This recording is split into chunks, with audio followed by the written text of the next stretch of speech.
very much. During the course of an average day, I would guess that hardly anyone would give any thought to their conception. Information about our conception would usually be considered an overshare, perhaps too much information. I think about my conception every day. At one time, those thoughts were painful and suffocating, and the short story hopefully will explain why. Being adopted, I was told I was born to an unwed mother. Even though she surrendered me, I hope that I was formed from an act of love. I created two special people in my imagination who, despite their love, found themselves in a difficult situation and faced with a tough decision. I accepted the possibility in the long run that perhaps their love only lasted briefly. At least I hope my conception occurred from a positive moment between my biological parents. I was always curious about my biological history, so 8 years ago, as married life progressed and our family grew, I requested my background information from Catholic Charities. As I opened the innocent-looking letter that arrived 2 weeks later, I may as well have been holding a live hand grenade with a pulled pin. The first page was okay, very nice description of my mother. As I turned the letter to the next page, 6 words jumped off that paper and exploded my world. She said she was sexually assaulted. My mother was raped.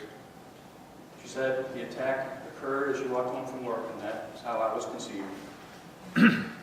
That explosion obliterated my best-case imaginary scenario about my birth parents and sent me into quite an emotional tailspin. It took a while to recover, but with the help of my wife and a therapist, and eventually some great advice from trusted friends, I began to feel the stored pro-life energy in my conception story.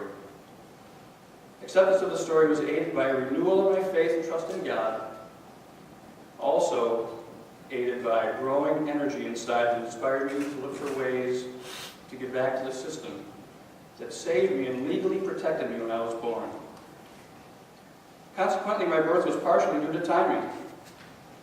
Meeting Rebecca and others in this group put an end to the sensation of being the only person on the planet with a story, which was also a huge psychological boost. I searched for and successfully identified my birth mother. Unfortunately, she had died 1 year earlier. Eleanor was 36 years old when I was born. Living at home with her parents, she was reserved and quiet, devout with a steady moral compass. The rape and pregnancy sent her into a frozen emotional shutdown. She endured the pregnancy in a secret of silence that was only broken when it became obvious that what was growing inside her was not the tumor that she told everybody that I was. I hope my birth provided some level of healing for her, although she never did have any more children. It took a while, but I finally visited Eleanor's grave in order to spiritually reunite. Before leaving the cemetery, I removed a little gold baby feet pin I was wearing, and I cemented it into the rosary cut into the granite as a way to honor and remember our brief time together so many years ago and to thank her for her courage. With a little boost from Eleanor's courage, I add my voice to this group to battle the rape exception head-on. It is frustrating that the rape conceived are repeatedly used as bargaining chips in the abortion debate and are allowed to be called exceptions to anti-abortion laws. That is one of the most hurtful elements of being rape conceived. We are not supported 100% by some people who claim they are pro-life.